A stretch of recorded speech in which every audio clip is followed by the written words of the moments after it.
ನಮಸ್ತೆ. ಮ್ಯಾಮ್ ಹೆಸರು ಲಕ್ಷ್ಮಿ ಅಂತ. ಇವ್ರು ಬೆಂಗಳೂರದವರು. ಇವರು ಟೆರಸ್ ಗಾರ್ಡನಿಂಗ್ ಮಾಡ್ತಾರೆ ಅವ್ರ ಮನೆಯಲ್ಲಿ. ಸೊ ಇವ್ರಿಗೆ ಕೃಷಿ ಮೇಳ ಹೆಂಗೆ ಅನಿಸ್ತದೆ ಕೇಳೋಣ ಬನ್ನಿ. ಮ್ಯಾಮ್ ನಿಮ್ಮ ಕೃಷಿ ಮೇಳ ಹೆಂಗೆ ಅನಿಸ್ತು ಮ್ಯಾಮ್? ಚೆನ್ನಾಗಿದೆ ಮ್ಯಾಮ್ ಎಷ್ಟು ವರ್ಷದಿಂದ ಬರ್ತಾ ಇದ್ದೀರಾ ನಮ್ಮ ಕೃಷಿ ಮೇಳಕ್ಕೆ? ಆಲ್ಮೋಸ್ಟ್ ಒಂದು 5-6 ಇಯರ್ಸ್. 5-6 ಇಯರ್ಸ್. ಮ್ಯಾಮ್ 5-6 ಇಯರ್ಸ್ ಬರ್ತಾ ಇದ್ದೀರಾ.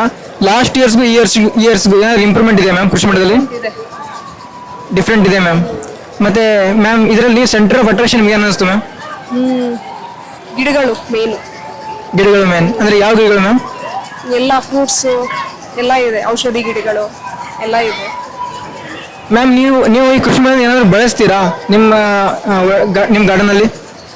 ಬಳಸ್ತೀನಿ. ವರ್ಮಿ ಕಂಪೋಸ್ಟು, ಬೀಜ ತೊಗೊತೀನಿ. ಯಾವಾಗಲೂ ಪ್ರತಿ ವರ್ಷನೂ ಬೀಜ ತೊಗೊತೀನಿ. ವರ್ಮಿ ಕಂಪೋಸ್ಟ್ ಯೂಸ್ ಮಾಡ್ತೀನಿ, ನೀಮ್ ಆಯಿಲ್ ಯೂಸ್ ಮಾಡ್ತೀನಿ. ಮತ್ತೆ ಮ್ಯಾಮ್ ಇಲ್ಲಿಂದ ಏನು ಖರೀದಿ ಮಾಡಿದ್ರಿ ಮ್ಯಾಮ್ ಇವಾಗ ನೀವು? ಇವಾಗ ಗಿಡಗಳು ಮತ್ತೆ ಅಷ್ಟೇ. ಬೀಜನೂ ತೊಗೊಂಡಿದ್ವಿ, ಗಿಡಗಳು ತೊಗೊಂಡಿದ್ದೀನಿ. ಇನ್ನು ವರ್ಮಿ ಕಂಪೋಸ್ಟ್ ತೊಗೋಬೇಕು ಲಾಸ್ಟಲ್ಲಿ. ಮ್ಯಾಮ್ ಮತ್ತೆ ಸ್ವಲ್ಪ ನಾವು ಏನಾದ್ರು ಇಂಪ್ರೂವ್ಮೆಂಟ್ ಮಾಡ್ಬೋದು ಮ್ಯಾಮ್ ಕೃಷಿ ಮೇಳದಲ್ಲಿ ನೆಕ್ಸ್ಟ್ ಇಯರ್? ಇಷ್ಟೊಂದು ಅನಿಸಿಲ್ಲ.